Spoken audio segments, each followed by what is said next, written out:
Black and white రాజా తర్వాత మీరు మాత్రం గోల్డెన్ రాజా అసలు. సీరియస్లీ మీ గురించి అందరు ఇంత గొప్పగా చెప్తున్నారు కూడా. అండ్ ఎస్, మీరు ఈరోజు స్టేజ్ మీదకి వచ్చి మీ టీం అందరూ ఇట్ వాస్ వండర్ఫుల్. మేబీ ఎందుకే లారెన్స్ గారు అంటే మాకు అందరికీ అంత ఇష్టం అనుకుంటా. Thanks again.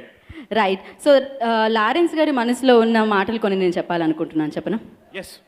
సో దైవం మనుష్య రూపేణ అంటారు. అంటే దైవం ఎక్కడో ఉండదు, మనిషి రూపంలో మనకి అవసరం వచ్చినప్పుడు సాయం చేస్తుంది అని అర్థం అనమాట కదా. సో మీలో ఉండొచ్చు, నాలో ఉండొచ్చు, అందరిలో ఉండొచ్చు. అండ్ అంతేకాకుండా కనీ పెంచిన తల్లిదండ్రులు, విద్యాబుద్ధుల్ని నేర్పించిన ఉపాధ్యాయులు, గురువులు మనకి దైవంతో సమానం. అంతేకాదు, ఒక వ్యక్తి ఉన్నత స్థానానికి చేరుకోవడానికి సహాయపడ్డ ప్రతి మనిషి రూపంలో ఉన్న దైవమే అంటారు లారెన్స్ గారు అనమాట. సో మరి ఆయన జీవితంలో కూడా అలా తారసపడ్డ గురువులు కొంతమంది ఉన్నారు. వాళ్ళ మేలుని ఈ జన్మలో మర్చిపోలేను అని లారెన్స్ గారు చెప్తారు. అందులో ఒకరు ఫైట్ మాస్టర్ సూపర్ సుబ్బారామన్ గారు అయితే, మరొకరు సూపర్ స్టార్ రజనీకాంత్ గారు, అలాగే మరొకరు మనందరికీ చాలా నచ్చిన వ్యక్తి, మనందరం చాలా అభిమానించే వ్యక్తి మెగాస్టార్ చిరంజీవి గారు, ఇంకొకరు కింగ్ నాగార్జున గారు. వీరి యొక్క మేలుని లారెన్స్ గారు జన్మలో మర్చిపోలేనని చెప్తూ ఉంటారు. అండ్ వీరందరిలో మెగాస్టార్ చిరంజీవి గారికి లారెన్స్ గారికి ఉన్న బంధం చాలా దృఢమైనది, గాఢమైనదని చెప్పుకోవచ్చు అనమాట. ఎందుకంటే లారెన్స్ గారిలో ఉన్న ప్రతిభని సరైన సమయానికి సరైన రీతిలో ఆయన ప్రతిభకి పట్టం కట్టారు మెగాస్టార్ చిరంజీవి గారు అని చెప్పుకోవచ్చు. మరి మన మెగాస్టార్ చిరంజీవి గారి సినిమా హిట్లర్ చిత్రంలో ఆయన కంపోజ్ చేసిన మూవ్స్ని ఎప్పటికీ మనం మర్చిపోలేము. ఈ చిత్రం వచ్చి 22 సంవత్సరాలు అయింది. అయినా కూడా చిరంజీవి గారి మధ్య అలాగే మన లారెన్స్ గారి మధ్య బంధం అంతే దృఢంగా ఉందని చెప్పుకోవచ్చు.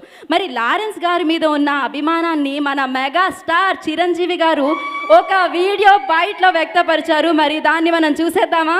Video please. లారెన్స్ రాఘవ నాకు దాదాపుగా 2.5 దశాబ్దాలు బట్టి తెలుసు. ముఠాబేసరి సినిమాలో ఒక సాంగ్లో ఎక్కడో గ్రూప్ డాన్సర్స్లో అది 3వ వరుసలో తను ఉండి చేస్తాడు. ఆ సమయంలోనే అతని ప్రత్యేకతను, అతని స్టైల్ని నేను ఆ రోజే గుర్తించాను. అండ్ ఆ రోజు నుంచి అబ్జర్వ్ చేస్తూ ఉన్నాను. 2 సంవత్సరాల తర్వాత ఆంటీ అనే ఒక సినిమాలో తను ఫస్ట్ టైం కోరియోగ్రాఫ్ చేశాడు. చిన్న సినిమా, కానీ ఎందుకో ఆ సాంగ్ నాకు బాగా గుర్తుండిపోయింది. ఆ తర్వాత నేను 1995 హిట్లర్ చేసే సమయంలో ఒక సాంగ్ అతని చేత కంపోజ్ చేయించుకుంటే బాగుంటుందని అతనికి కోరియోగ్రాఫర్గా అవకాశం ఇచ్చాను. అది అబిబ్బి అనే సాంగ్, నేను రంభ. ఆ సాంగ్లో ఆ స్టెప్స్ ఈరోజు కూడా ప్రతి ఒక్కరికి గుర్తుండిపోయేలా కంపోజ్ చేశాడు. శభాష్ అనిపించుకులాగా అతను దాన్ని డిజైన్ చేశాడు. ఆ రకంగా తనకి ఇచ్చిన అవకాశం సద్వినియోగపరుచుకుని అక్కడి నుంచి కోరియోగ్రాఫర్గా అంచెలంచెలు ఎదుగుతూ నెంబర్ 1 కోరియోగ్రాఫర్గా ఈ తెలుగు ఇండస్ట్రీలో మంచి స్థానం సంపాదించాడు లారెన్స్. ఆ తర్వాత నేను చూస్తుండగానే ఒక కోరియోగ్రాఫర్గా, ఆ తర్వాత ఒక కథకుడుగా, దర్శకుడుగా, నటుడిగా, ఈ రోజున ఒక నిర్మాతగా కూడా అంచెలంచెలుగా ఎదుగుతూ ఈ రోజున ప్రతి ఒక్కరు కూడా వావ్ లారెన్స్ అనే స్థాయికి ఎదిగాడు. అది తన స్వయం కృషితోటి. అలాగా స్వయం కృషితో ఎదిగినటువంటి ఎవరైనా సరే నాకు అభిమానులే. అలాంటి వాళ్ళు నేను మనస్ఫూర్తిగా నేను అభినందిస్తాను. ఒక తమ్ముడుగా నేను చాలా ఇష్టపడతాను. అండ్ ఈ రోజున కాంచనా సీక్వెల్గా వస్తున్నటువంటి కాంచనా 3 ఈ రోజున రిలీజ్ అవ్వబోతోంది. ఈ శుభ సందర్భంలో అతనికి నా హృదయపూర్వక అభినందనలు.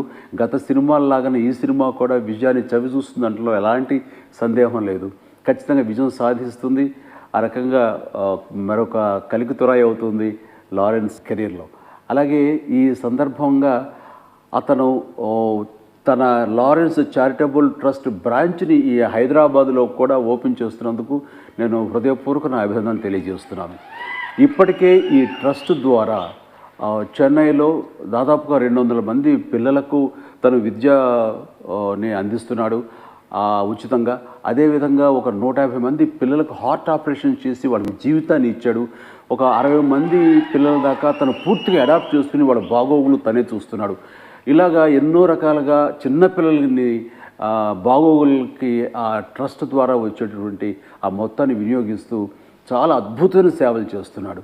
అదేవిధంగా అదే రకం సేవల్ని ఇటు హైదరాబాద్ లో కూడా కొనసాగించాలనే ఉద్దేశంతో అతను ఈ సందర్భంగా ఈ ట్రస్ట్ను ప్రారంభిస్తున్నటువంటి శుభ సందర్భంగా నేను దాన్ని వెల్కమ్ చేస్తూ నా హృదయపూర్వక అభినందనలు తెలియజేస్తున్నాను. ఈ సందర్భంగా ఆ హైదరాబాదులో స్టార్ట్ చేసే ట్రస్ట్కి నేను నా వంతుగా నేను 10 లక్షల రూపాయలు విరాళంగా నేను ప్రకటిస్తున్నాను.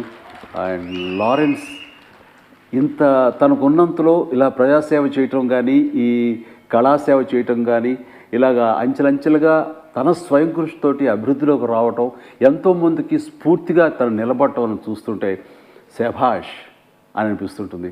అండ్ లారెన్స్ లాంటి వాళ్ళు రావాలి, లారెన్స్ చూసి ఇన్స్పైర్ అయ్యి మరి ఎంతోమంది ఇండస్ట్రీలో రావాలి.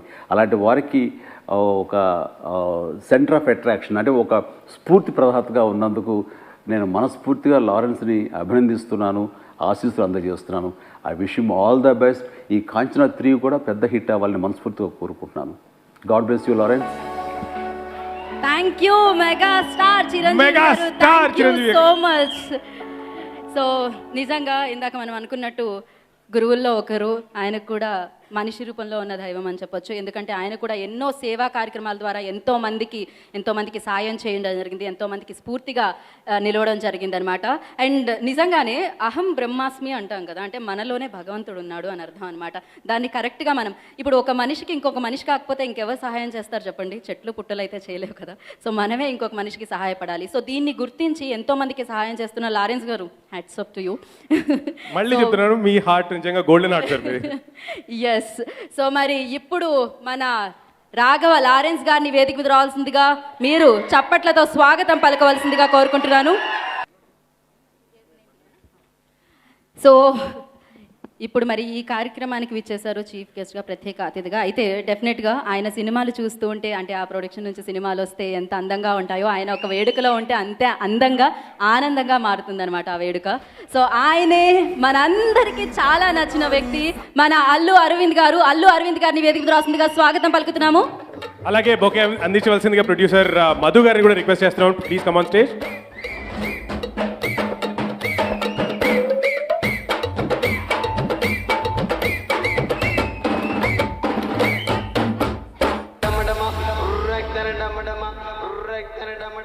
సో